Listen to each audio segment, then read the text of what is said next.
Halika, dali. Nakikita mo yung lalaking naka-polo shirt? Ayan, yung naka-brown. Bet ka niyan, no? Ha? Bakit alam mo? Halata ba? Bakla ka? Yun naman ang lagi mo sinasabi. O, ano na naman ang ginawa niyan at nag-assume ka na bet ka nga niya? Nagtanong yan sa akin dun sa May Watsons kanina. Tapos parang ramdam ko talaga na pinapahaba niya yung usapan naming dalawa para mas makilala niya pa ako, ganun. Nag-aalangan pa nga yan siya kunin ng pangalan ko eh. Kaso mas tinablan siya ng hiya. Umalis na lang matapos magtanong sa akin. Pero habang pumipili nga ako ng bibilhin kong skincare, ayun, napapansin ko na sumisipat siya. Nakikita ko talaga sa gilid ng mata ko, nakatingin siya sa akin. Tapos, saka lang siya lumabas na nung lumabas na ako. Tapos, ayan, sinundan niya pa ako rito. Anong ibig sabihin nun? Ang dami naman sanang kainan na pwede niyang puntahan, di ba? Bakit dito pa? Bakit yung malapit pa sa akin? Kasi, isa lang ang ibig sabihin niyan. Bet niya ako, kaso hindi niya alam kung paano ko kikilalanin. Kasi nga, may kasama ako. Mats ka? Ay, ayan, tingnan mo may dumating na babae. May wedding ring. Baliw ka? Hindi mo man lang tinignan ang daliri niya, ganon? Kaya siguro nagtatanong siya sa isa Watsons kasi ayan, binigay niya sa asawa niya. Yan, may gusto pala sa'yo ha. Yan, assume pa. Sadyang may mga tao na inaakala nilang sa kanila laging patungkol ang buhay ng iba. Lalo na kapag iniisip nilang sila lagi ang bida. Gaya na lamang ni Lisha na akala niya laging siya ang sentro ng usapan ng mga tao. Pero minsan, nakakainis din ang ganitong ugali kapag sumosobra na. Paano kaya maitatama ang ugali ng ilusyonadang babae?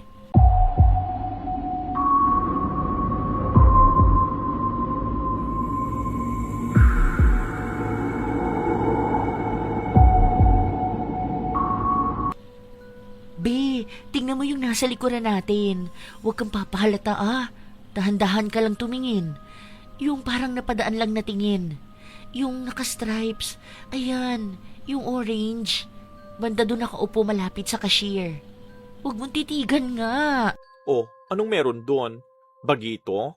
Feeling ko, may gusto yan sa akin. Bet ako niyan. Ilang taon pa lang yata yan. Baka minor pa yan. Hindi yan minor. Pero bata pa yan, siguro mga 20 pa lang yan, ganun. Trip ako niyan. Trip na ano? Gulpihin? Hindi, baliw ka.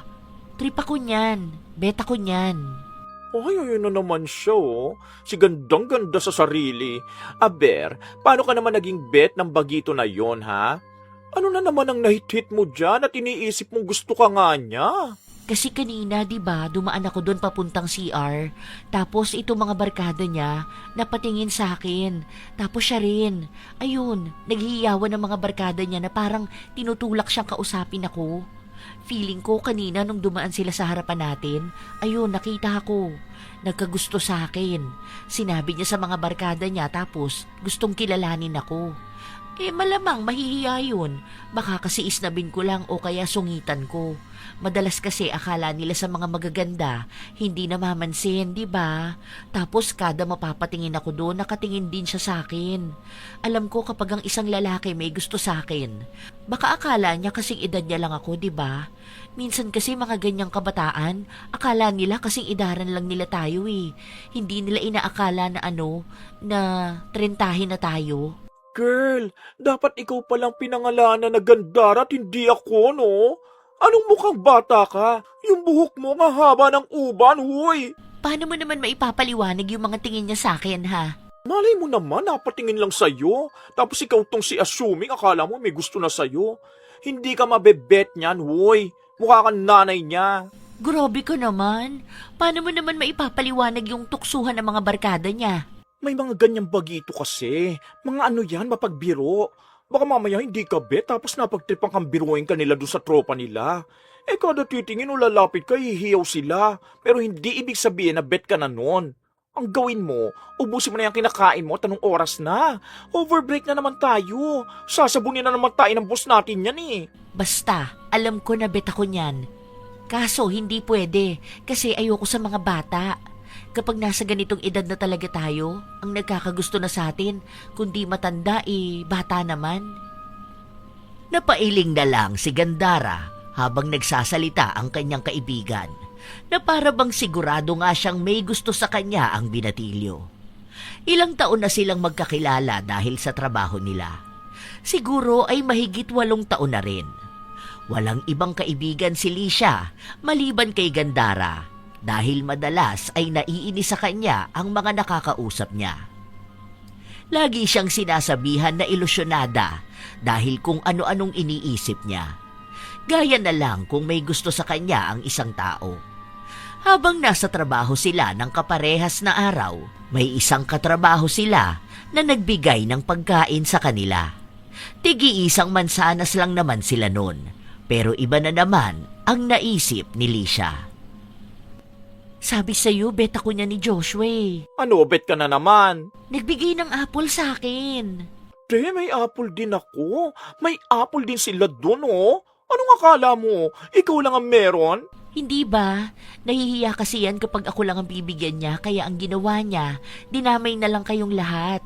Ayaw niyan kasi na ma-issue kaming dalawa eh. Baka bigla kaming matanggal, di ba? Bawal pa naman dito sa office kapag nalaman na magjowa. Pero maraming gumagawa nun. Siguro, maging secret na lang talaga. Hindi yan. Mukha namang hindi ka bet. Kasi kung bet ka niyan, kahit na mainggit kami, ikaw lang bibigyan niyan. Tsaka pwede may jowa rito, no? Basta ano lang yan, yun bang kapag pinayagan ng admin at may approval. Kaya kung gusto ka talaga ng lalaki niyan, ipupush niya yan. Malakas pa naman yan sa boss. Nahihiya pa siya kasi torpe siya. Saan ka ba kumukuha ng lakas ng loob para laging isipin na sobrang ganda mo? Wala naman, kasi nga alam ko naman na maganda talaga ako. Lahat na lang may gusto sa'yo, no? Huwag mo sabihin pati si Manong Guard. Be, halata naman na meron yun. Ay, pati yun, hindi nakaligtas sa'yo? Oo naman, hindi mo ba pansin na hindi ako pinupunan nun? Nung nakaraan, yung nasa unahan ko nun, sinita niya. Hindi niya pinapasok nun sa loob kasi nga, ang iksi ng palda. Ako, parehas na ganun ang palda pero pinapasok pa rin. Anong floor yung nakamaiksi? Sa 3rd floor? Yung blue yung uniform? Malamang hindi yun papasukin, hindi naman palda ang uniform doon.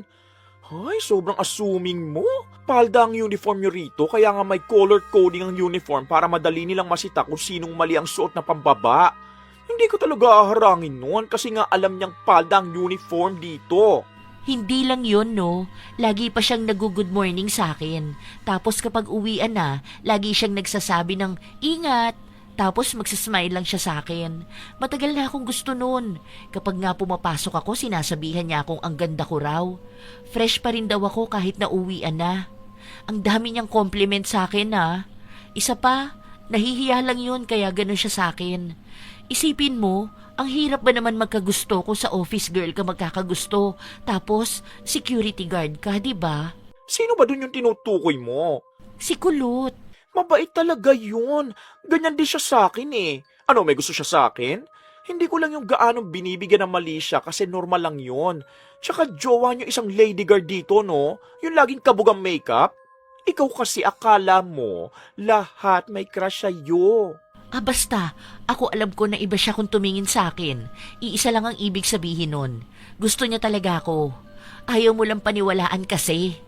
Bakit? Hindi ba pwede na may gusto sa akin ng isang tao kahit na may jowa na sila? Malamang normal yun, lalo na kung gaya ko na talagang mabilis magustuhan. Kaya nga hindi ko rin yun papatulan eh. Mataas ang standard ko, no? Halos araw-araw at kahit saan sila magpunta, ganon ang palagi nilang nagiging usapan. Dahil kahit na simpleng bagay lang naman, binibigyan na agad ng kahulugan ni Lisha. May isang beses pa nga noong wala silang pasok, gumala sila sa mall kasama ang pamilya niya. May isang lalaki doon na nakatingin lang sa kanya. Maya-maya ay nagkwento na siya sa kanyang kapatid. Bet na bet talaga ako nung lalaki kanina, no? Kasi sa akin lang talaga siya nakatingin eh. Medyo nakakailang pala yung ganito. Kasi parang kahit saan ako magpunta, ang bilis magkagusto sa akin ng mga lalaki. Hindi lang bata, pati matanda. Yung iba may mga asawa na o kaya jowa na. Kapag naman naglalakad ako, kahit nakasama nila mga jowa nila, lilingunin pa rin ako. Kaya ang daming nagagalit na babae sa akin eh. Paano? Ako yung tipo ng mga jowa o kaya asawa nila. Hindi ko naman kasalanan to, di ba? Totoo pa lang sabi nila na minsan parang sumpa ang maging maganda. Kasi hindi mo alam kung nagugustuhan ka lang ba ng isang tao dahil lang sa ganda mo. Ganon lagi kong nararamdaman. Sinabi sa kanya ng kapatid niyang minsan ay tumingin siya sa salamin. Hindi naman daw sinasabi na pangit siya, pero iayon niya ang itsura niya sa pagiging ilusyonada niya. Hindi na raw kasi yun nakakatuwa. Lalo na, hindi naman siya nagbibiro. Kasi, seryoso siyang laging iniisip na kahit na hindi siya tinitingnan ng iba, para sa kanya ay nakatitig na sa kanya. O kaya, kahit na wala naman talagang umaaway sa kanyang babae, iisipin niyang ang dami ng naiinggit sa kanya. Noong una, akala nila nakakatuwa pa yun. Pero lalong lumalala na si Lisha. Idagdag pang akala niya lahat ng tao ay tagahanga niya, na parang isa siyang sikat na artista na kilala sa buong mundo. Nagpatuloy ang mga linggo. Nung isang araw, habang nasa trabaho sila, may napansin na naman ang dalaga. Kilala mo si Jonathan? Hindi ko maalala pero familiar siya. Yung dating IT natin. Yung may kulay ang buhok. Ah, oo, yung tropa ni Brent. O anong meron doon? Matagal na siyang wala Crush pa rin ako noon hanggang ngayon. We, paano mo naman nasabi? Nagla-like palagi ng mga post ko eh. Tapos nakasin sa story ko. Isa lang ang ibig sabihin nun, sinusubaybayan niya ang buhay ko. Bakit po ba susubaybayan ang buhay ng isang tao kung hindi ka naman interesado sa kanya?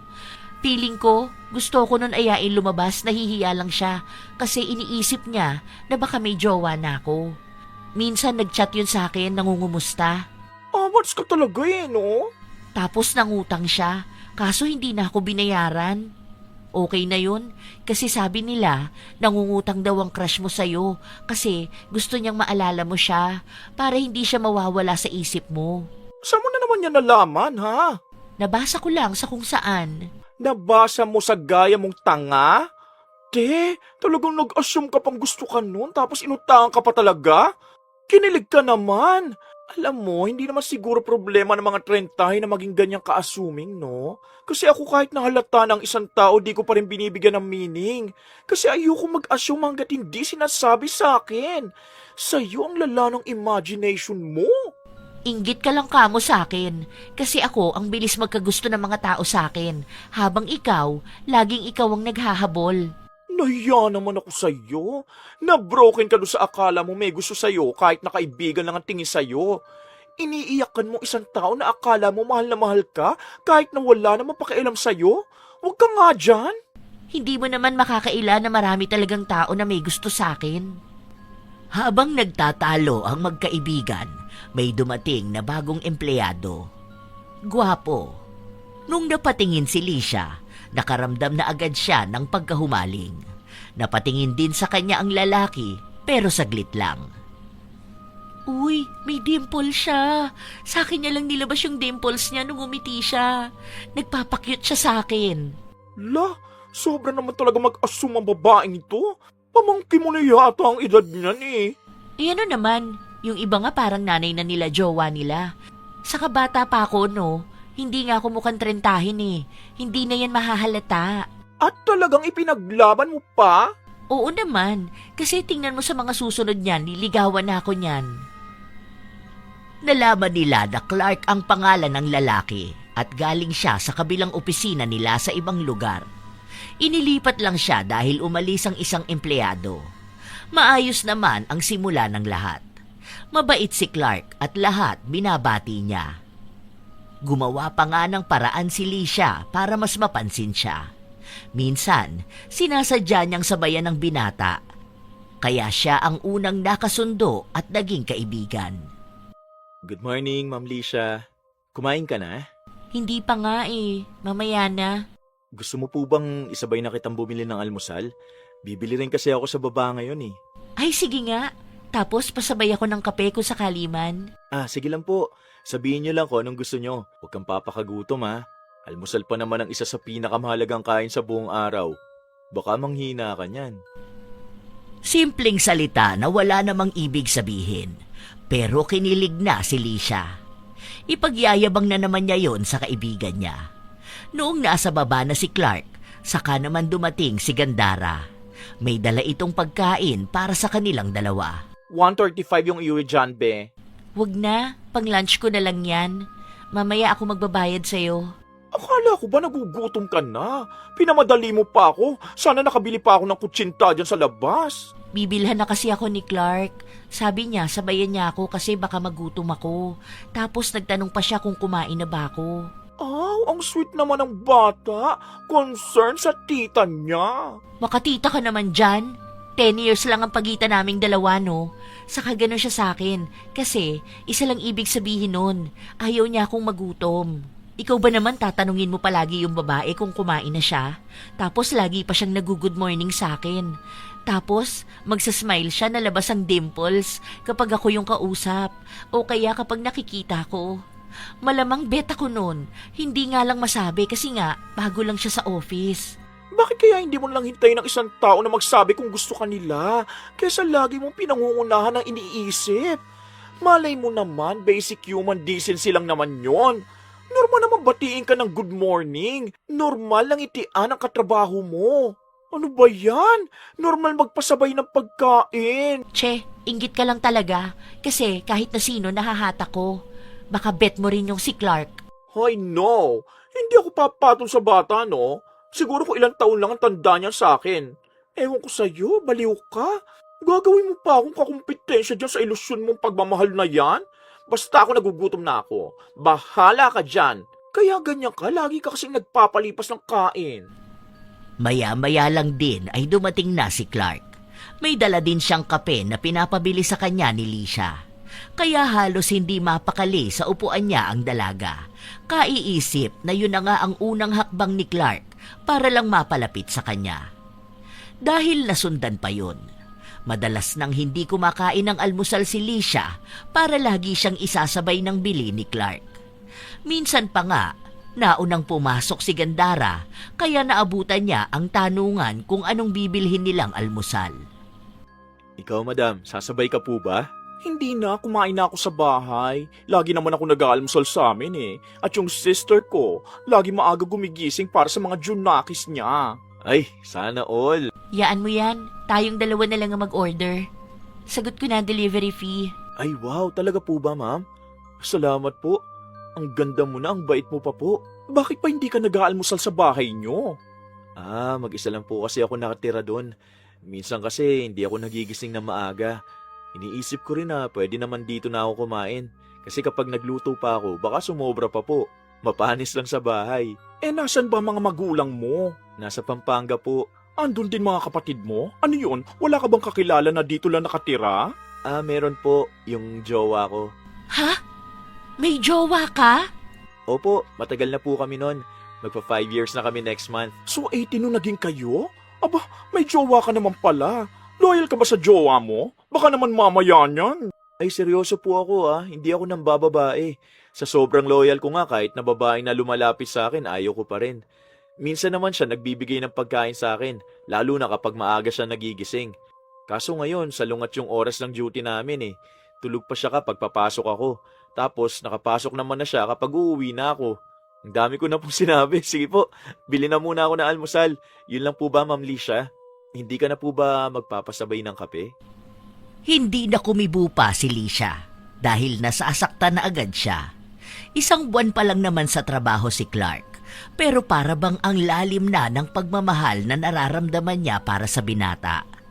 Halos naiiyak na siya, pero hindi na lang niya ginawa dahil alam niyang pagtatawanan lang siya ng kanyang kaibigan. Sasabihin lang sa kanya na masyado na naman siyang naging ilusyonada. Hanggang sa isang araw, nakita nila si Clark kasama ang kasintahan nito. Ay, ang pretty naman ng jowa ni Clark. Parehas na mas bata pa sila ha. Wala pang puting buhok. Halatang nasa early 20s pa lang. Oo nga, maganda naman kaso walang dating. Anong walang dating? Tignan mo nga, kahit ako magiging crush ko yan eh. OA ka na. Joke lang, tinitignan ko lang naman na magiging reaksyon mo. Uy, ano naman kung may jowa siya? Siya naman ang may gusto sa akin. Malamang kasama niya yan kasi sila pa. Pero nung nakita ko niyan, napapaisip na yan na sana ako na lang yung una niyang nakilala. Hindi ko lang siya masyadong inaano. Kasi nga, ayoko masabihan na naninira ng relasyon. Ang lakas mo talaga no? Ibang klase ka kung tumingin sa sarili mo.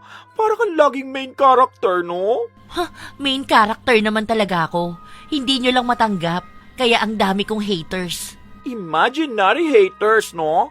Ay siya, bibili pa ako ng medyas ko. Dito muna ako sa Watsons. Intayin mo na lang ako sa labas kapag nauna ka makabili. Nagkahiwalay ng landas pansamantala ang magkaibigan dahil may kailangan silang bilhin. Habang namimili si Lisha ng kanyang bibilhin, may isang lalaki na nakatabi niya. Kinausap siya, nagtanong sa kanya. Matapos nun, napatingin siya. Akala na naman niya may gusto sa kanya yun. Lalo na nung kumakain sila. Nakasabay nila at nakaupo lang din sa malapit na lamesa. Halika, dali. Nakikita mo yung lalaking naka-polo shirt? Ayan, yung naka-brown. Bet ka niya, no? Bakit alam mo? Halata ba? Bakla ka, yun naman lagi mo sinasabi. Oh, ano na naman ang ginawa niyan at nag-assume ka na bet ka nga niya? Nagtanong yan sa akin doon sa may Watsons kanina. Tapos parang ramdam ko talaga na pinapahaba niya yung usapan naming dalawa. Para mas makilala niya pa ako, ganun. Nag-aalangan pa nga yan siyang kunin ang pangalan ko eh. Pero habang pumipila nga ako ng bibilhin kong skincare, ayun, napapansin ko na sumisipat siya. Nakikita ko talaga sa gilid ng mga mata ko, nakatingin siya sa akin. Tapos, saka lang siya lumabas nung lumabas na ako. Tapos ayan, sinundan niya pa ako rito. Anong ibig sabihin nun? Ang dami naman sanang kainan na pwede niyang puntahan, di ba? Bakit dito pa? Bakit yung malapit pa sa akin? Kasi, isa lang ang ibig sabihin niyan. Bet niya ako. Kaso, hindi niya alam kung paano ko kikilalanin. Kasi nga, may kasama ako. Mats ka. Ayan, tingnan mo, may dumating na babae. May wedding ring. Baliw ka, hindi mo man lang tinignan ang daliri niya, ganon? Kaya siguro nagtatanong siya sa Watsons kasi ayan, binigay niya sa asawa niya. O yan, may gusto pala sa iyo Yan, assume pa. Hindi ko na nakita yung daliri niya, malamang. Isa pa, bakit kahit nga may asawa nagkakagusto sa akin? Malay mo bang nung nakita niya ako, bet niya ako. Kaso yun din ang dahilan kaya hindi niya ako mapormahan. Kasi nga may asawa siya. Hindi ko nakasalanan yun dahil sila naman ang nagkakagusto sa akin, no? Minsan kasi yung mga simpleng pagtatanong, mga simpleng interaction mo sa ibang tao, hindi yun sign na gusto ka nila. Kaya nga may kasabihan na don't assume unless stated. Kasi minsan akala nila yun na yun. Tapos sa ibang tao, hindi naman pala ganun. Malay mo, hindi niya talaga alam tapos sakto na ikaw ang nandun. Babae ka, kaya alam mo kung anong magandang bilhin. Normal naman yun kasi ako minsan ganon. Hirap naman pala magtanong, napagkakamalang pang bet ko sila. Tapos dyan sa kainan, malamang dito siguro yung gusto ng asawa niya. Kaya huwag ka maging malala na ilusyonada. Okay lang naman maging delulu, pero huwag naman yung ganyang kalala. Umirap lang si Lisha. Pero kahit na ganun palagi ang nangyayari, hindi niya pa rin matanggap na hindi siya gusto ng mga taong inaakala niya na may gusto sa kanya. Naligo sila sa dagat at gumala. Matapos nun, huling araw nang wala silang pasok at nagkita na naman ang magkaibigan. Ang dami na namang kwento ni Lisha. Kasi ano yan, di ba yung sa lugar na yon mga kamag-anak namin. Tapos yung mga naging kababata ko ron. Tapos Holy Week talaga doon kami pumupunta. So ito na nga, unang dating ko pa lang, sa akin na sila nakatingin. Nasa likuran ako noon ni na mama Tapos nililingon ako ng mga taong nakakakita sa akin. Tapos napadaan kami sa mga nagbabasketball. Andun nga, ang daming lalaki. Mga pogi pa tapos nakatingin sa akin. Talagang natigilan yung laro nila nun Baka gusto nilang ibato sa'yo yung bola. Che, hindi ganun. Huwag ka muna umepal dyan. Hintayin mo na muna ako matapos magkwento. So ayun na nga, tumigil sila, napatitig talaga sila sa akin Kung nakita mo lang talaga yung reaction nila, akala nila si Angel Locsin yung nasa harapan nila O kaya Julia Barreto, ganun. Kung nagtagal pa kami tapos naabutan namin liga nila, baka ako kunin na muse ng mga yun eh. May isa doon, kababata ko yun. Tapos may gusto talaga yun sa akin. Alam ko yun, mga bata pa lang kami, bet na ako nun eh. Lahat naman ng taong nakikita mo, bet ka? Ito talaga sobrang obvious na magkagusto sa akin. Kasi, di ba, nagkita-kita kami ng mga pinsan ko. Barkada niya yung mga yun eh. So, inuman na yan. Malamang kapag magkakasama kaming magpipinsan, hindi naman maiiwasan ang inuman. Aba, si Kevin, kasama doon kasi barkada ng mga pinsan ko. Nakatingin sa akin, girl, tapos hindi ko pinansin. Pabebe ako, syempre. Hindi naman ako pwedeng magpakita sa isang tao na alam kong bet niya ako. Tapos lumapit sa akin, tinapik ako sa balikat. Sabi niya, ang ganda mo naman, Lisha. Dagdag na lang sa kwento yan eh. Sinabi niya nga yun. Hindi naman ako magsisinungaling, no? Ano ka ba? Tapos, ayun na nga, nagpasalamat lang ako tapos ngiti lang din. Maya-maya nagsabi kung pwedeng tumabi siya sa akin umupo. Ang daming pwede niyang upuan dun ah. Tapos talagang sinasadya niyang dumikit sa akin. Malalaman mo naman yun kapag yung isang tao sinasadya niya talaga yung ginagawa niya o hindi eh. Bakit niya naman sasadyain na halapitan ako o kaya dikitan ako kung ayaw niyang mapansin ko siya? Hindi ko siya ganong kinakausap noon, kaya siya na mismo yung nagtanong sa akin. Hanggang sa tinanong niya kung single ba ako. Tapos ayun, sabi ko nga, oo. Sabi niya pa, ang ganda ko naman daw para maging single lang. Tapos ayun na, ang dami na niyang pagpapapansin sa akin. Nagtanong pa nga siya kung pwede raw ba na madalas kaming magkita. Kako, kapag nakakabisita lang ako doon sa bahay ni na lolo. Grabe, ang lagkit ng tingin niya sa akin. At hindi pa yun ha, kasi yung mga tropa niya, bet din ako. May isa doon, gwapo at matangkad, tingin ang tingin sa akin. Kaso, mga mahiyain eh. Buti na lang kahit paano, sanay na akong laging nagugustuhan at nililingon ng mga tao. Ang OA naman ng part na sanay na. Wala nga nanliligaw sa'yo. Hoy, anong wala? Ang galing mo naman. Marami sila, hindi ko lang mabilang kung ilan ba sila. Ayaw lang kasing umamin ng iba eh, kasi alam nilang marami silang makakaagaw pagdating sa akin. Okay, sige na nga. Sabi mo yan eh. Nasaan na pala si Clark? Andyan, hinahanap ka nga kanina. Kita mo na? Isa pa yan siya. Nag-chat ba naman sa akin ng I miss you? Meka, tingin nga. I mean, hindi siya direct na I miss you ha. Pero sabi niya, sana raw may pasok na. May pinabili kasi yun sa akin. Kaya naman pala hinahanap ka eh. Baka mamaya ibibigay niya sa jowa niya yung pinapabili niya sa'yo. Over ka talaga mag-assume na gusto ko ng isang tao, no? Maka I miss you ka naman dyan sa interpretasyon mo sa isang bagay. Ganun na rin yun. Alam mo, yung mga lalaki na yan, may mga gusto silang sabihin na hindi nila madirekta. Ganun lang din yung kay Clark. Saka may ibibigay daw siya sa akin. O, kita mo na? Kahit na hindi kami nakikita nung mga wala tayong pasok, naaalala niya pa rin ako. Alam mo kung bakit? Kasi lagi niya akong iniisip. Bakit ba iniisip ng lalaki ang babae? Malamang may gusto siya. Kawawa lang siya kasi nagstay na siya sa jowa niya. Habang ako, tinatanaw niya lang sa malayo. Ayaw ko rin naman maging dahilan ng hiwalayan nilang dalawa, no? Pero feeling ko, handa na niyang iwan ang jowa niya kapag sinabi kong gusto ko rin siya. Kaya lang, ayoko mangyari yun. Kasi ako pa yung lalabas na masama nun, kahit na hindi ko naman kasalanan na gustuhin ako. At napakaganda naman talaga niyan. Aba, oo naman. Ako na to eh.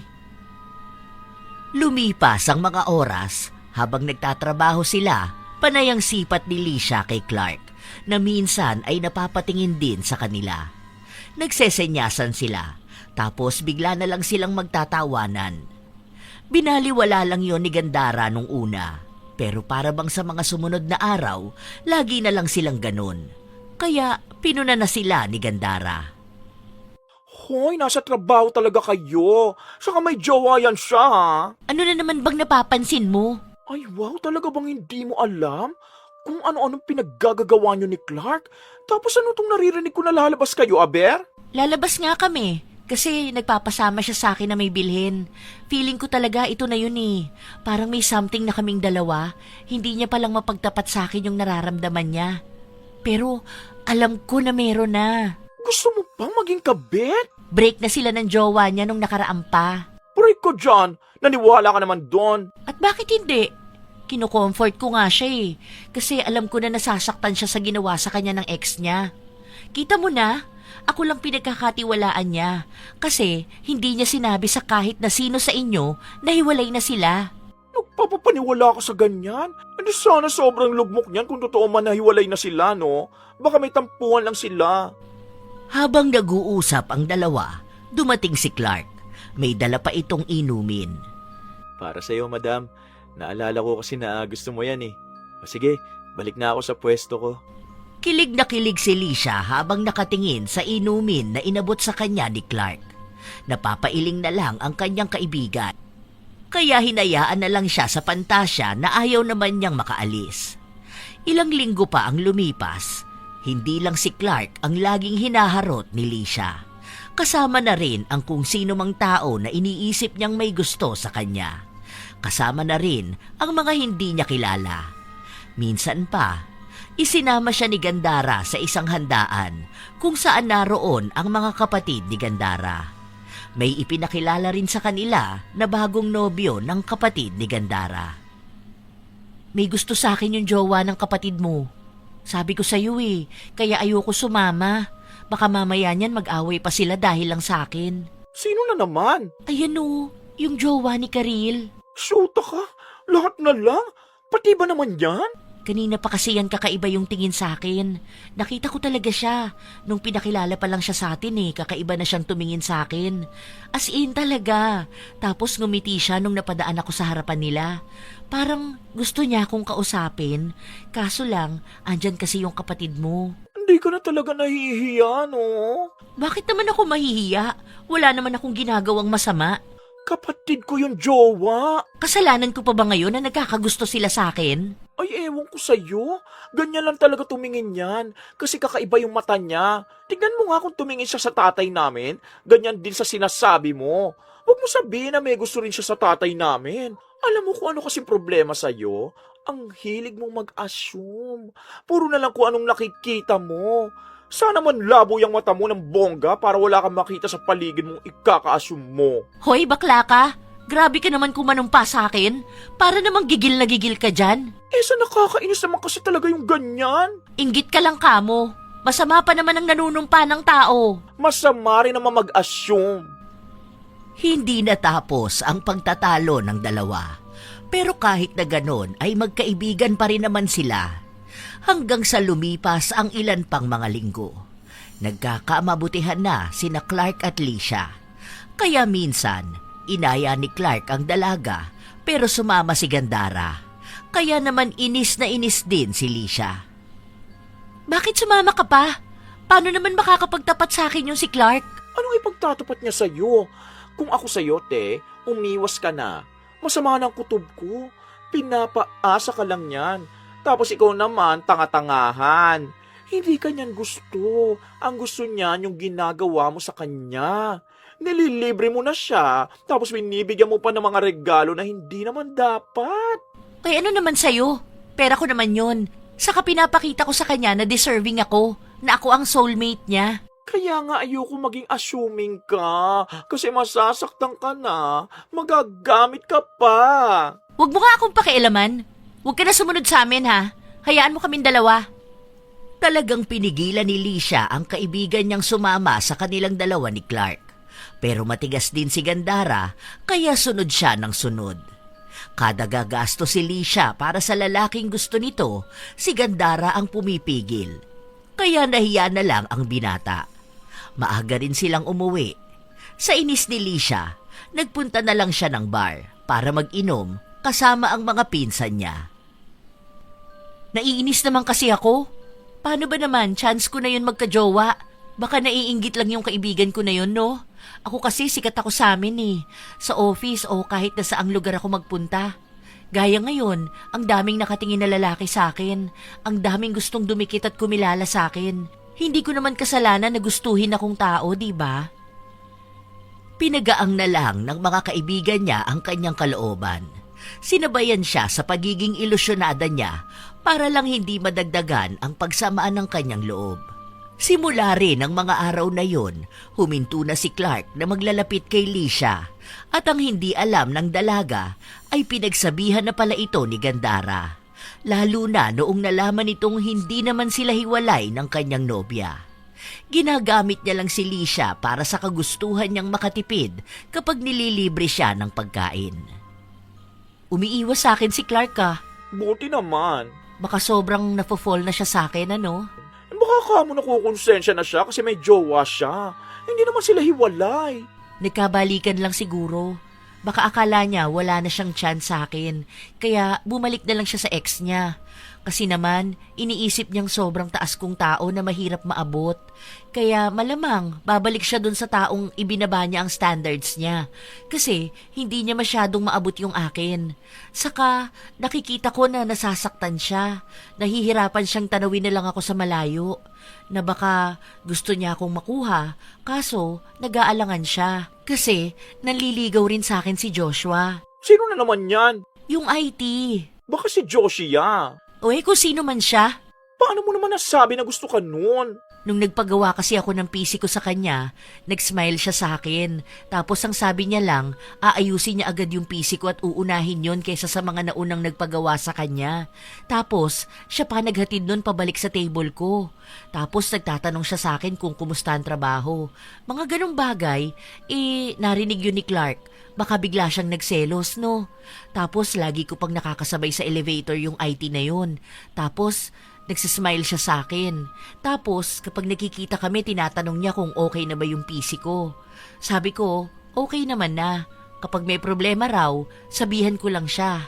Ganun. Oh, edi ayos naman pala. Alam ko single yun eh. Pero kung may gusto nga siya sa'yo, hayaan mo naman ligaw ng totoo. Hindi pa ba yun panliligaw? Te, paano ba ang ligaw na inaasahan mo? Paano ka ba ligawan ng mga naging jowa mo noon? Huwag mo sabihin na ikaw pa nanliligaw sa kanila. Basta alam ko, grabe sila mag-effort sa akin. Basta ang masasabi ko lang sa'yo, lagi mong obserbahan ang mga tao sa paligid mo, hindi para mag-assume, ha? Hindi rin naman ako mag-a-assume kung hindi sila nagbibigay ng ikaka-assume ko. Hindi rin, kasi minsan bigla mo na lang iniisip na gusto ka ng isang tao. O nga pala, may team building tayo, ha? Ready na ako dyan. Alam ko naman na maraming magkakagusto sa akin yan. Baka yung mga may crush sa akin, excited na sila kasi makikita na ulit nila ako. Mabibigyan ko na naman sila ng motivation para magpatuloy sa trabaho at sa buhay nila. La, yun na naman siya. Sige na nga, bahala ka na dyan mag-isip ng kung anong gusto mong isipin. Ano ka ba? Ako kaya yung klase ng tao na hindi basta nag-a-assume. Hindi ako yung tipo ng tao na basta nagbibigay ng ibig sabihin sa mga nakikita ko at sa mga kilos ng mga tao sa paligid ko. Kaya ako naman yung napapansin kasi nga, ramdam ko na talaga yun. Madalas naman na nagkakatotoo yun na. Hindi ko naman yun basta pinulot sa hangin, no? Alam mo, malalaman mo yan kung interesado ang isang tao sa'yo. Nasa pagtingin, sa kilos, sa ginagawa nila. Iba naman kasi ang mga babae sa kasagaya mong gustong maging babae. Iba yung instinct namin. Kaya kapag sinabi kong gusto ko ng isang lalaki, totoo yun at hindi yun haka-haka lang. Oh, sige na, huwag ka na magalit sa akin. Natatawa na lang si Gandara sa pinagsasabi ng kanyang kaibigan. Ilang araw pa ang lumipas, hinahayaan na lang ni Gandara si Lisha. Hanggang sa isang araw, habang nasa labas sila, may nakita na naman si Lisha na isang lalaki na sinasabi niyang kanina pa nakatingin sa kanya. Aray! Napuwing pa yata ako! Ayan, lingon ka ng lingon kung saan-saan eh. Sino naman ba kasing tinitignan mo dyan? Yung lalaki kasi dun. Kanina pa yun nakatingin sa akin. Bet ako nun eh. Ayan oh. Teka, hindi ko gaanong makita at ang kati ng mga mata ko. Nanlalabo rin sa kakukuskus ko.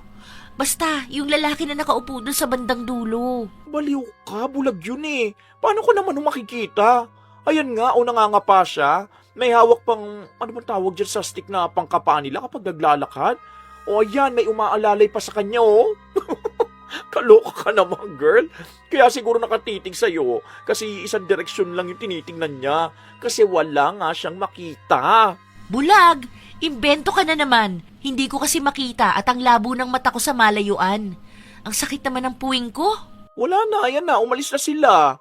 Anak niya yata yung kasama niya eh. Ewan ko sa'yo, be. Lot na lang. Oh, huwag mong kuskusin yung mata mo. Bahala ka dyan. Sakit na sakit si Lisha sa mata niya. Kaya nung pinatakan niya yon kahit na paano ay nawala ang pagkapuwing. Pero apektado ang paningin niya, lalo na kapag sa malayo.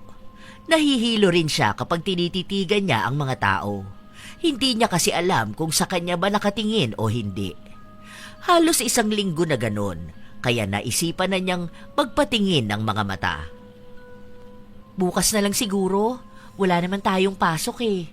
Sasamahan mo ba ako?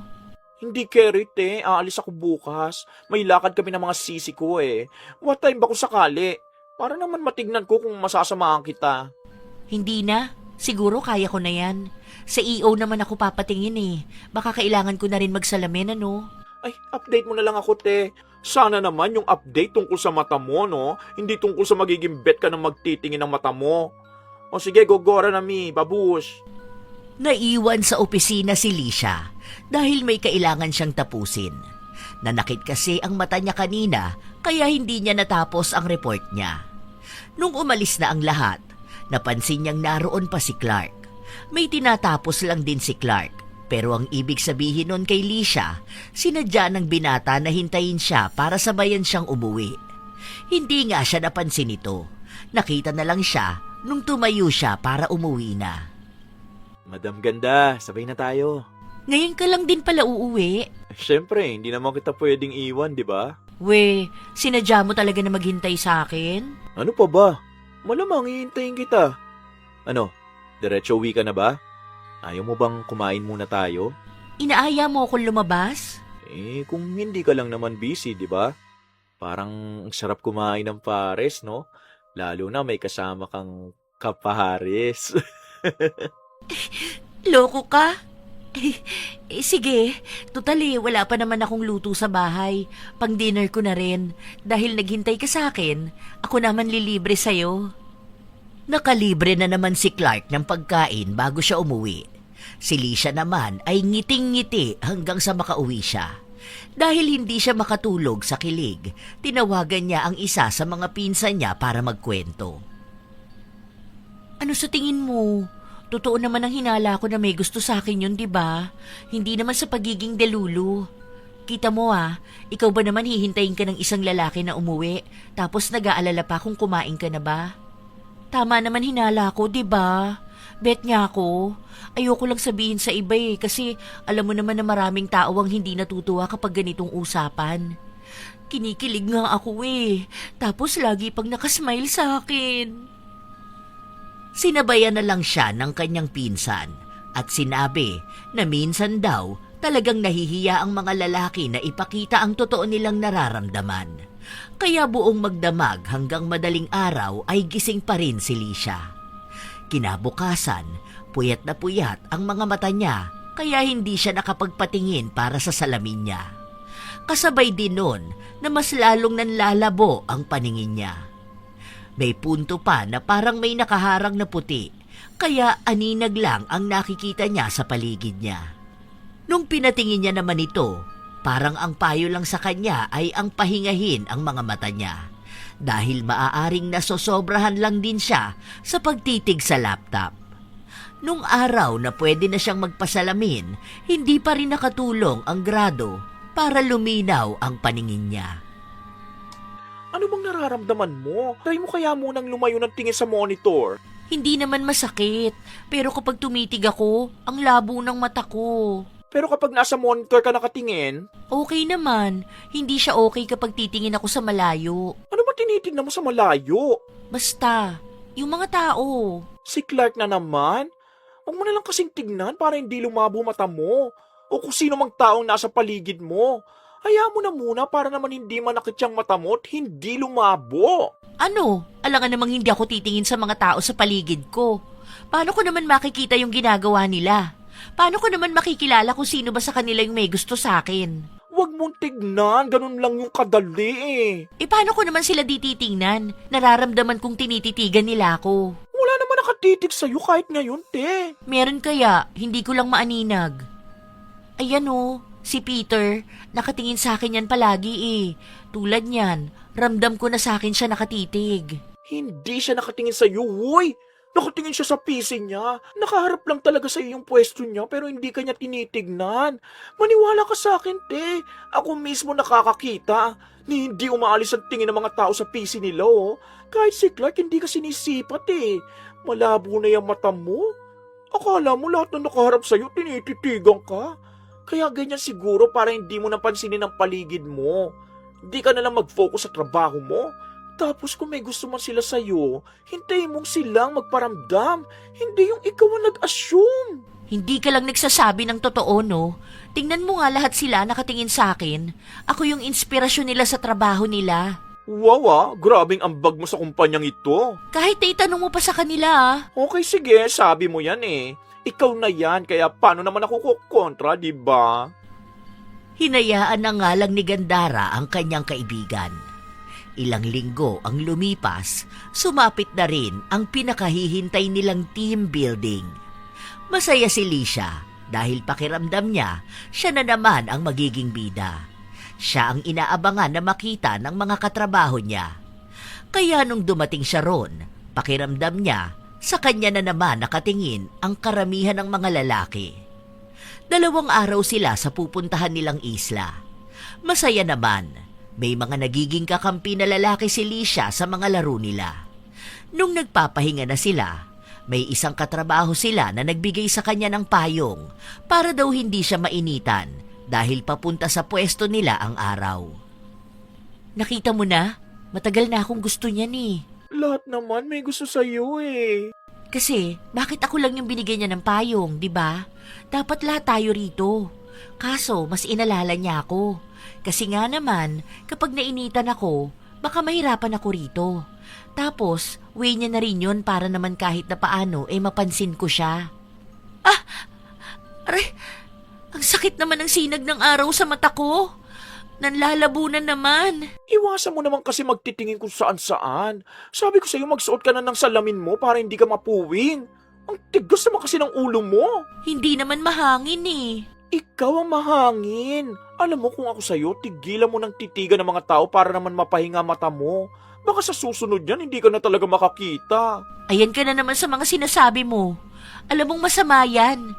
Kaya siguro hindi na ako gaanong makatitig sa mga tao kasi sinumpa mo ko. Ako na naman may kasalanan? Sa nanlalabo naman ang mata mo kakasipat ng mga tao sa paligid mo? Kasi naman ikaw yung nanumpa sa akin nun, di ba? Naalala ko lang. Hindi naman totoong sumpa, no? Saka kung totoo man yun, di sorry na. Hindi ko naman sadya. Nasabi ko lang yun kasi naman lahat na lang kailangan mapansin mong may gusto sa'yo na pwede naman sanang wala lang. Habang nag-uusap ang magkaibigan, may isang babae na lumapit kay Lisha. Nakipag-usap lang ito saglit. Mga konting tawanan. Matapos nun ay umalis ulit dahil tinawag ng isa pa niyang kaibigan. Lesbian yun Alam ko. Bet din ako nun. Tingnan mo, nakalimutan na natin pag-usapan yung kanina sa sumpa, dinagdagan mo na naman yung pag-assume mo. Hindi yun pang assume. Kasi kung nakita mo lang kanina kung paano siya ngumiti at tumingin sa akin. Nakita mo ba? Nakapikit ka kasi ang sakit ng mata mo. Hindi ko nga nakita, pero naramdaman ko naman. Hindi kasi lahat nakikita ng mata ha. Minsan nararamdaman din yan. Oh, ano na naman ang naramdaman mo? Na ang saya niya nung kausap ako. Matagal na yun may gusto sa akin. Alam ko yun kasi nga, dati noon binibigyan pa ako noon ng pagkain. Tapos nagbibigay yun ng discount sa akin sa pa-order niya. Kaso hindi ko siya bet kasi babae siya. Kaya siguro medyo umiiwas na rin siya sa akin kasi nga ganun. Basta ako, alam ko sa sarili ko kapag may gusto sa akin ng isang tao. Kasi ako, kaya ko talaga magkagusto sa akin kahit na anong gender. Kahit nga ikaw may gusto ka sa akin. La, baliw ka ba? Magkaibigan lang tayo, hoy, mandiri ka naman. Never ko naisip sa buong buhay kung magkakagusto ko sa isang babae. Tapos gaya mo pa. Malamang, gusto mo laging lumalayo sa akin yung mga nagkakagusto sa akin, di ba? Anong ibig sabihin nun? Ayaw mong lumalapit sa akin dahil nagsiselos ka. Pero sorry kaibigan lang talaga ang tingin ko sa'yo. Kung may iba kang ibig sabihin sa mga ginagawa mong ganito, wag mo nang ituloy ha. Kasi ayoko sa'yo. Magkaibigan lang tayo. Kilabutan ka naman, be. Pati pala ako napaginalaan mo pa, ha? Ayos ka rin, ah. Hindi kita pinipigilan na mag-assume dahil gusto kita. Pinipigilan kita kasi nga naaawa ako sa'yo. Kapag nasaktan ka dahil hindi naman totoong iniisip mo, sa akin ka pa rin naman lalapit, di ba? Friendly tayo kaya ayoko napapahiya ka. Hindi dahil may gusto ko sa'yo, no? Muli na naman na nakikita mo. Wala ka na nga makita. Grabe! Aray, ang sakit ng mata ko! O, kita mo na? Kada sasakit ang mata ni Lisha, lumalabo ito. Kaya ang dapat niyang iwasan ay ang pagtitig talaga sa mga tao. Dahil yun ang nakakadagdag ng sakit ng kanyang mata. Pero yun naman ang bagay na hindi niya kayang iwasan. Nagpatuloy na ganon ang nangyayari sa kanya. Kaya hirap na hirap siya. Papalit-palit siya ng salamin at umabot sa punto na gusto niyang magpa-opera ng mata. Pero natatakot siya kaya hindi niya ginagawa. Wala na kasi siyang maaninag na mukha ng tao. Kahit nakaharap niya lang ito. Para siyang nakikipag-usap sa walang muka. Pero nakikita naman niya ang ilang mga bagay na nasa harap niya. Nakakapagbasa pa rin naman siya. Kaya hindi niya alam kung ano ba ang problema. Isang araw, naabutan siya ni Gandara na nakatulala lang. Masakit mata mo? Ayan, natutulala ka na naman kung saan-saan. Hindi naman masakit ngayon. Saka, may iniisip ako. Ano naman yon? Ang hirap pala maging maganda, no? I mean, kinaiinggitan ako. Gaya ngayon, parang may sumpa nga ako kasi ang daming naiinggit sa akin na may gusto yung mga tao sa akin. Parang kahit na sino pwede ako magustuhan. Hindi ko naman kasalanan tong ganito eh. Nakakapagod din kayang magustuhan lagi ng mga taong nakakausap o nakakakita sa akin. Simple lang naman ako eh. Gusto ko lang din naman magkaroon ng tahimik na buhay. Para namang kasalanan ko pa ngayon na maganda ako. Na ang bilis kong maka-attract ng tao. Be, seryoso na ba itong usapan na to? Oo naman. Mukha ba ako nagbibiro, ha? Ito hindi ko to sasabihin sa'yo para masaktan ka. Oo, nandun na tayo sa maganda ka naman talaga. Sige na. Okay na may confidence ka na maganda ka. Pero naman kasi, beshi ko, napapa-over ka naman sa confidence eh. Sana naman matutunan mo na hindi lahat ng ginagawa ng mga tao sa paligid mo may ibig sabihin, ha? Hindi lahat na mabait sa'yo gusto ka. Hindi lahat ng umingiti sa'yo bet ka. Hindi lahat ng nagbibigay sa'yo nililigawan ka. Kung totoo man na gusto ka nila, hintayin mo may sabihin sila kasabay ng gawa. Huwag mo unahan ang kwento sa sarili mo na binigyan mo na agad ng label ang isang bagay. Basta, yun kasi ang alam ko. Saka hindi naman talaga ako magsasabi kung... ang sakit naman. Aray ko, nananakit na naman ang mata ko. Aray ko, aw!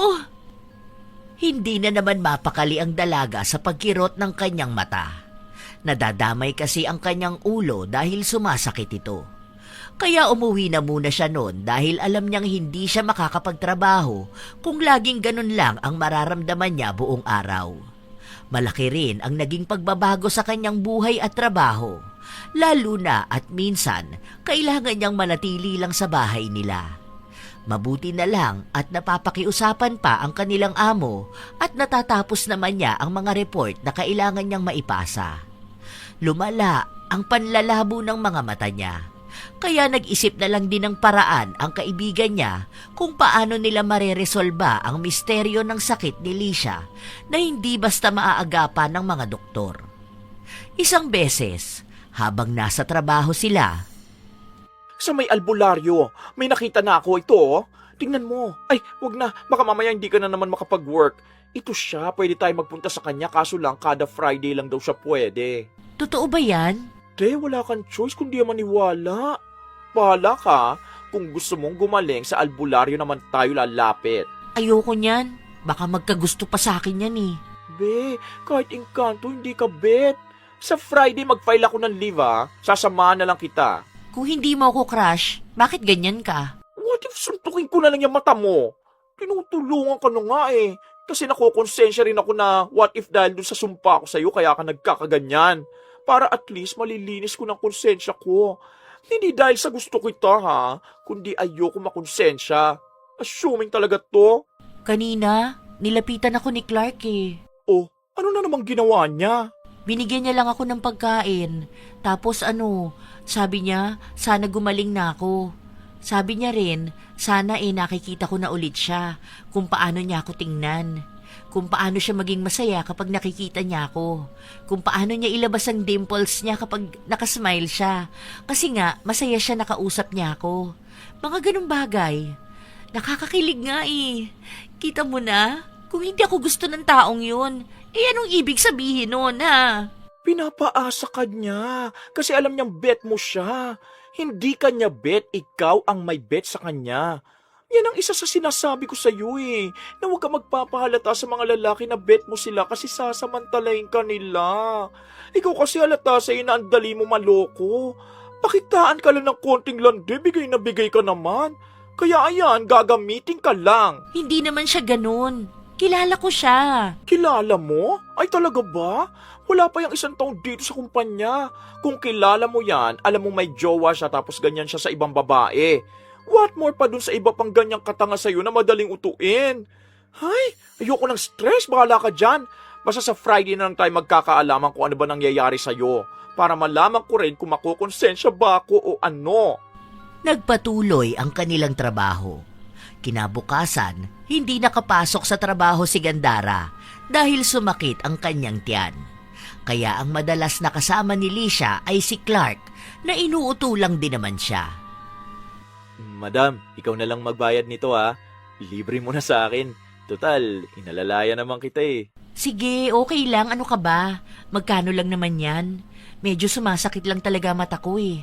Pinipilit ko kasing aninagin ka. Gusto mo makita ang mga ngiti ko habang nakatitig ako sa'yo? Alam mo, iba kasi talaga ang feeling ko kapag kasama kita eh. Kung alam mo lang. Huy! Huwag ka nga dyan! Oo nga madam, kung alam mo lang na araw-araw ka nagiging maganda sa paningin ko. Paano naman yung jowa mo niyan? Medyo nagkakalabuan na kami nun eh. Medyo magulo na kasi. Sa schedule namin sa work, hindi na kami nagkikita. Kapag nag-uusap kami, topakin siya. Oh, kawawa ka naman. Bakit naman inaaway ka pa nun? Kaya nga eh. Tapos kapag magkasama kami, iba ng feeling ko. Hindi ko na siya ganun kamahal. Siguro mahal ko pa siya pero bawas na. Hindi na ako excited makita siya. Sa totoo lang, mas excited pa nga akong makita ka eh. Kaya nga, lagi akong nasa work eh. Talaga ba? Sana naman makakita na ulit ako, no? Para naman makita na ulit kita. Gusto ko yung malinaw na. Ang gwapo mo pa naman, lalo na kapag ngumingiti. Hayaan mo, mangyayari din yun. Tara, uwi na tayo. Ito na pala yung wallet mo. Dalang-dala si Lisha ng mga salitang sinasabi sa kanya ni Clark. Hanggang sa nakauwi na siya sa bahay nila, doon niya lang nalaman na kulang na ang laman ng wallet niya. Akala niya nung una ay nahulog yon nung nagbabayad siya sa jeep. Pero ang hindi niya alam, kada lalabas sila ni Clark at siya ang pinagbabayad, kumukupit ito ng pera sa kanya. Dinadala lang talaga siya sa mga kwento nito at sa mga pahiwatig na kunwari ay gusto siya. Pero hindi naman niya dinidirekta. Hanggang sa lumipas ang ilan pang mga araw, sumapit na ang Biyernes kung saan sila pupunta sa albularyo. Bet ako ng albularyo, be. Nakakagulat ka naman dyan. Huy, marinig ka talaga dyan. Hindi. Tangik, hindi ako nagbibiro. Ano na naman ba yun? Kasi ano siya sa akin, sobrang caring niya. Alam mo yung inalalayan niya pa akong umupo kanina. Tapos ang lambing niyang magsalita. Tapos basta, ramdam ko talaga be. Hindi ko makita mukha niya pero parang matanda na siya eh. Nakakatakot naman to. Huwag mo kong iiwan dito ha. Baka mamaya gayumahin ako niyan eh. Kaya wala akong tiwala yan. Uwi na kayo. Yes. Tumahimik ka nga dyan. Huli mo na naman ang inis ko. Pati ba naman yung lolo pag hihinalaan mo? Maya ka naman, huy. Kawawa naman yung tao. Tutulungan ka na nga lang eh. Kaya lalong lumalala yung mysterious na sakit mo eh. Kasi ganyan ka. Kaloka ka. Maya-maya lang ay sinabi sa kanila ng albularyo na hindi nga raw normal ang sakit ni Lisha.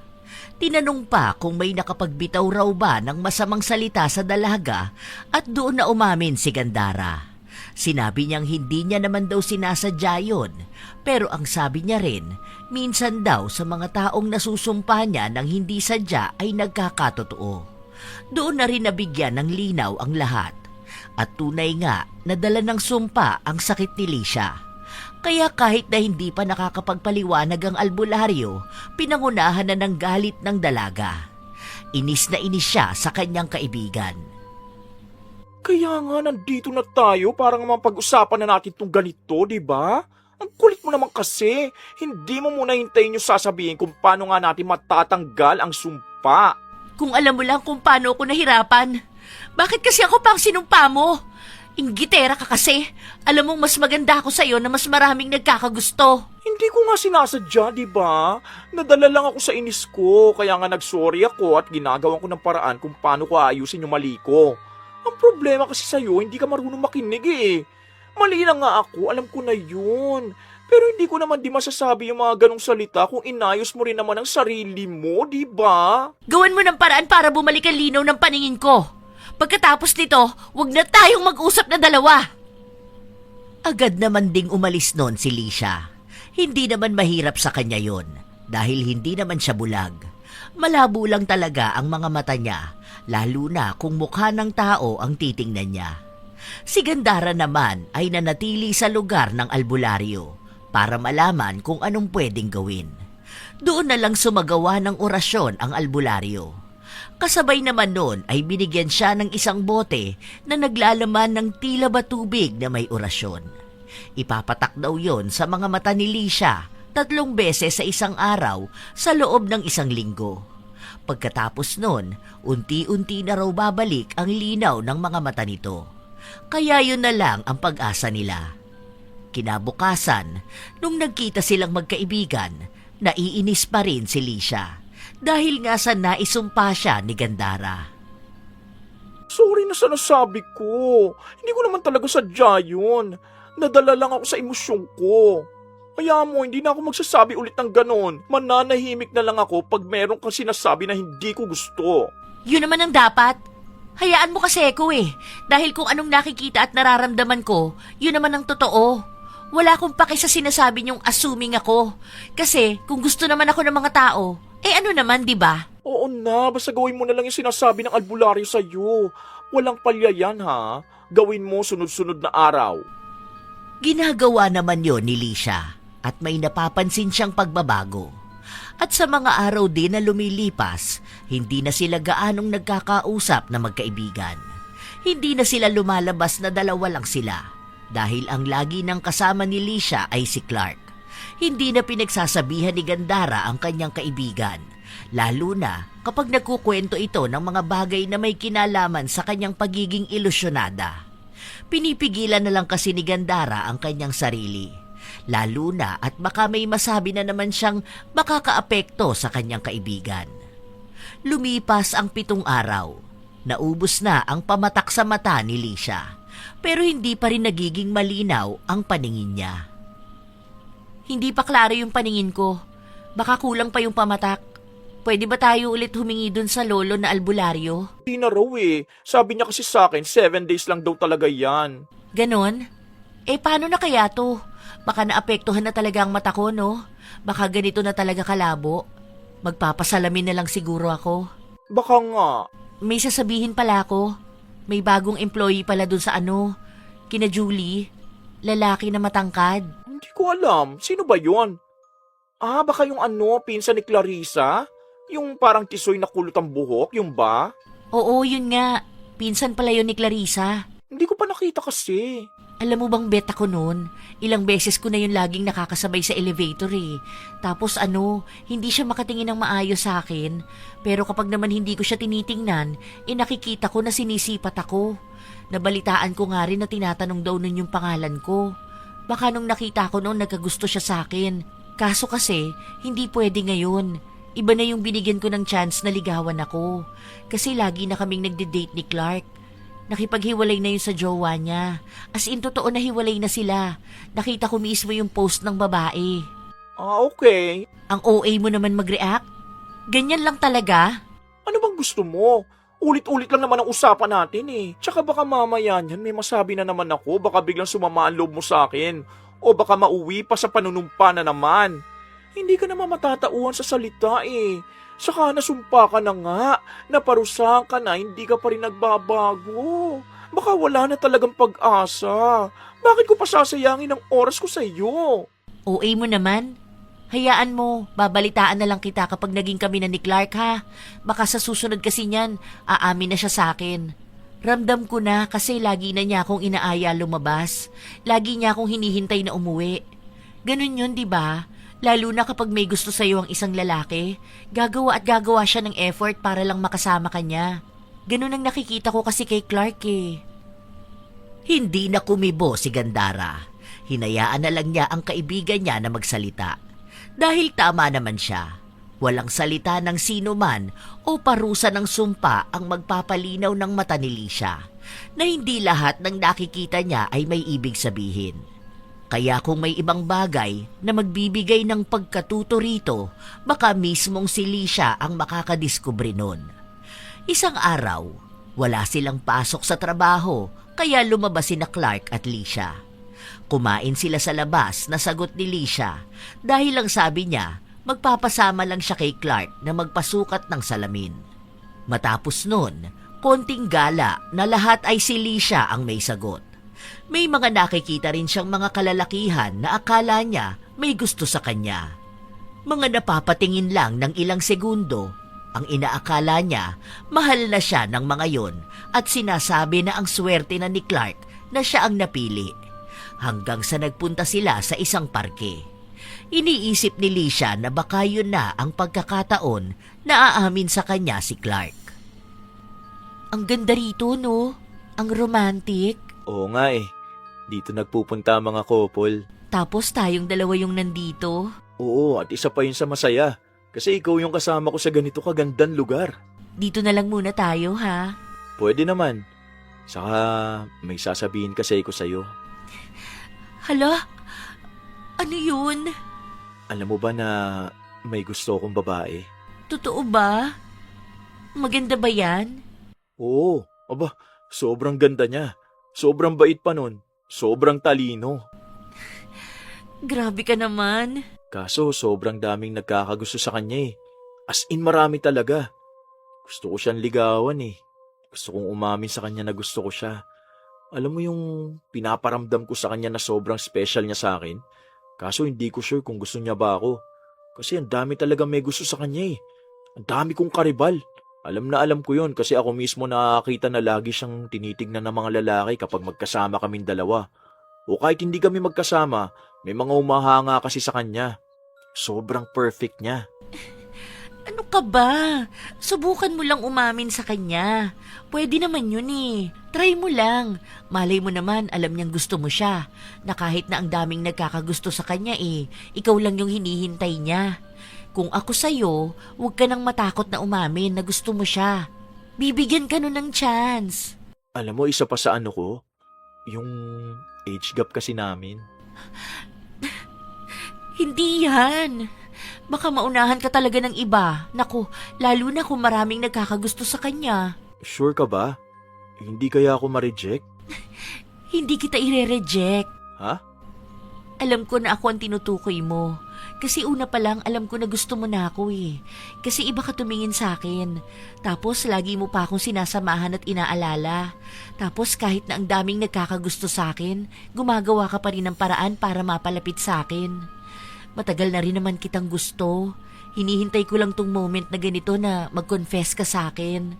Lalo na ngayon na single ka na rin. Wala naman na yung problema sa akin kahit na anong pagkakalayo pa ng edad natin. Wait lang. Natatawa ako. Teka, iniisip mo ba na may gusto ako sa'yo? Ha? Bakit? Hindi ba ako yung tinutukoy mo? Wait nga lang. Natatawa ako sa pinagsasabi mo eh. Ano ka ba naman? Hindi ikaw yun. Si Hera, yung pinakamaganda sa office natin. May 3 years gap kasi kaming dalawa eh. Tsaka ligawin yun. Kapag nagtanong ko sa office kung sinong crush nila, yun ang sinasabi nila. Tsaka marami siyang manliligaw na mga successful na tao rin. Ano ka ba? Bakit naman biglang naisipan mong ikaw yung tinutukoy ko?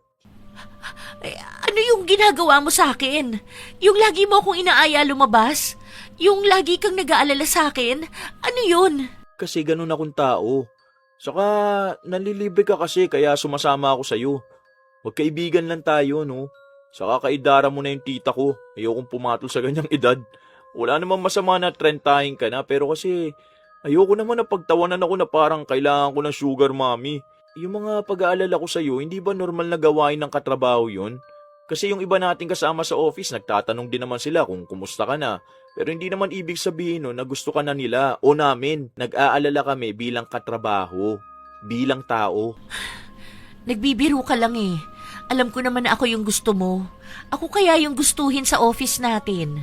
Hindi ako nagbibiro Totoo lang yung sinasabi ko. Saka, ewan ko kung may nagkakagusto sa'yo sa office. Since hindi ko naman naririnig na binabanggit nila yung name mo. Pero baka meron din, hindi lang sinasabi. Pero hindi talaga ikaw yung gusto ko Si Hera. Eh ano to? Ano yung tayo? Walang tayo. Kasi hindi naman special yung ginagawa ko sa'yo Normal na gawain lang yun ng isang magkaibigan. Hala, pasensya ka na kung nag-assume ka Pero hindi ikaw ang gusto ko. Pasensya na, kahit minsan hindi ko naisip na gustuin ka. Para ka lang tita na masaya kasama. Bukod dun wala na. Dahil si Clark na ang nahihiya sa usapan nila, siya na lang ang unang umalis. Dinamdam ni Lisha ang naging usapan nila. Lalo na at hindi naman yon ang inaasahan niyang sasabihin sa kanya ni Clark. Kung kanina sobrang saya niya at handa na siyang sabayan ang pag-amin ni Clark, ngayon naman ay naiiyak na siya. Kaya tinawagan na lang niya ang kaibigan niya. Nung una ay ayaw pang magpunta ni Gandara, pero napilit niya ito lalo na nung paiyak na ang boses niya. May ginagawa kasi ang kaibigan niya nung mga panahon na yon, pero dahil naawa sa kanya, isinantabi na lang yon para lang mapuntahan siya. Oh, kanina ka pa dyan iyak ng iyak. Ni hindi ko man lang alam kung anong iniiyakan mo. Ano, may masakit ba sa katawan mo? May nakaaway ka ba? Ano, may utang ka? Buntis ka ba? At hindi mo alam kung sinong ama? Nag-away ba kayo ng mama mo? Hindi ka ba tinira ng ulam ng kapatid mo? Paano ako magbibigay ng simpatsya sa'yo? Hindi ko alam ang context. Ang sakit ng puso ko. Hala ka? Tara sa ospital. Bakit kasi umiiyak ka pa dyan? Sana sa ospital na tayo, hindi dito sa park. Baliw ka talaga. Hindi naman kasi dahil doon. Iba to. O ano nga kasi? Hindi ako yung gusto ni Clark. O tapos, dahil doon kaya ka umiiyak? Hindi ba alam naman ng buong universe na hindi ka nun bet? Sinabi ko na sa'yo noon na ginagamit ka lang noon para makalibre siya. Saka halata naman na babaero yun at magaling mambola. Kasi naman may jowa na siya, lumalandi pa. Ay, ayoko pala magsalita, baka mamaya makapagsalita na naman ako ng hindi maganda. Pero naiinis ako ngayon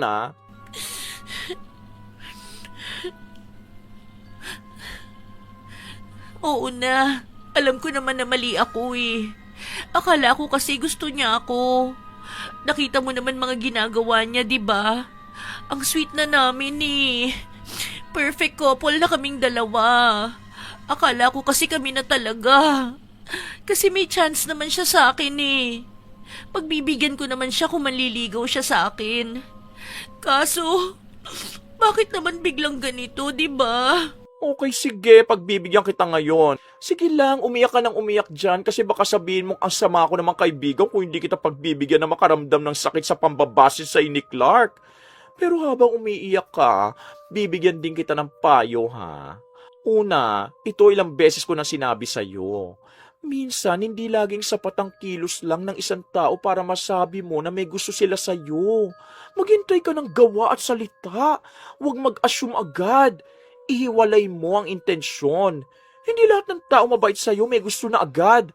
May mga taong sadyang mabait, magaang kausap, palakaibigan, pero hindi ibig sabihin na gusto ka na nilang ligawan o maging jowa. Sunod, huwag ka magtagpi-tagpi lang ng kapirasong gawa.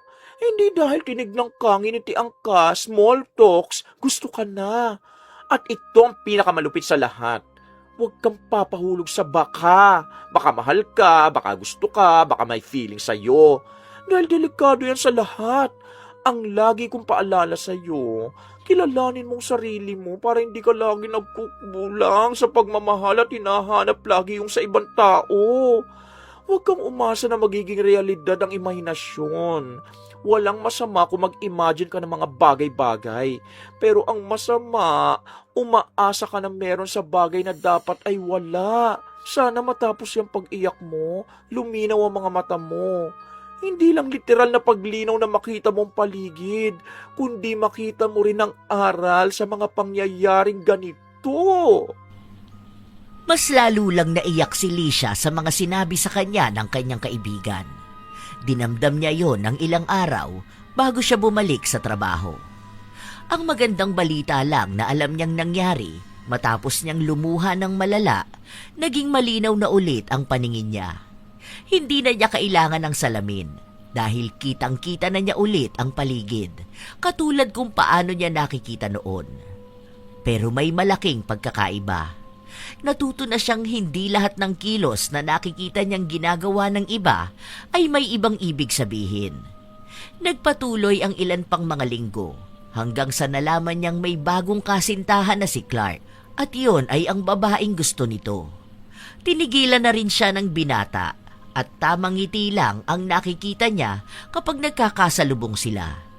Simula rin nung nasaktan siya ng ganon kalala, naging maingat na rin siya. Binigyan niya ng halaga ang sarili niya para hindi palaging mukhang kulang siya sa pansin.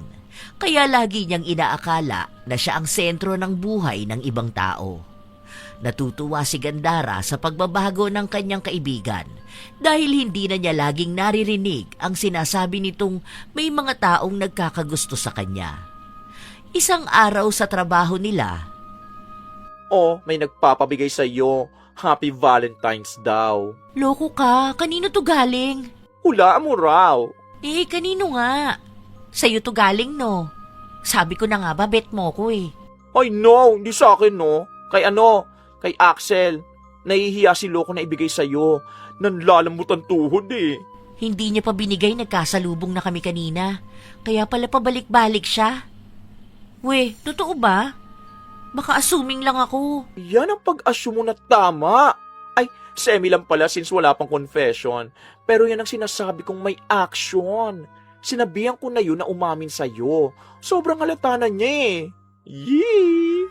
Magkaka-love life na ang BFF ko. Hindi na ako mapagkakamala na bet siya. Ew! Bahala siya. Manligaw muna siya, no? Ayoko na nga mag-assume na may gusto siya sa akin. Mamaya friendly gesture lang to. Ay, may trauma na siya. Hindi naman sa ganun. Pero sabi mo nga, don't assume unless stated. Dapat kung may gusto, umamin na. Huwag nang idaan sa parinigan, di ba? Go na yan. Ngayon niya ako hamunin. Kasing linaw na ng future ko mga mata ko, no? Baka maisumpa na naman ako. Joke lang. Nagtawanan ang magkaibigan dahil sa ganong usapan. Ang alam lang ni Lisha, malaking pagbabago talaga sa buhay niya ang ginawang direktahang pagtanggi sa kanya ni Clark. Dahil doon niya napagtanto na tama nga ang pinagsasabi ng kaibigan niya. At iisang bagay lang din ang nagpaalis ng sumpa sa kanya. Ang sarili niya ring pagtanggap sa mga bagay na hindi naman para sa kanya. Makalipas lang din ang ilang buwan, ay nagkaroon na nga ng nobyo si Lisha at naging masaya na siya. Mahal niya ang sarili niya, kaya handa na rin siyang tanggapin ang tunay na pagmamahal sa lalaking hindi lang ilusyon ang pagkagusto sa kanya, kundi nagpapakita ng katotohanan.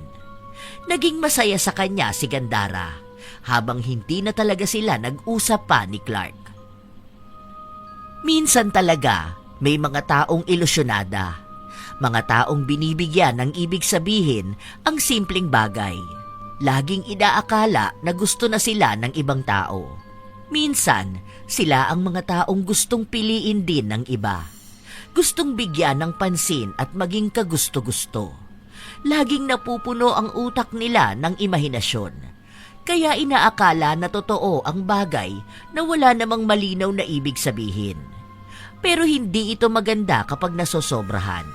Dahil habang binibigyan mo ng kahulugan ang mga bagay na wala naman, ikaw rin ang nasasaktan. Umaasa ka sa hindi ipinangako at nagkakaroon ka ng emosyon sa sitwasyong hindi naman totoo.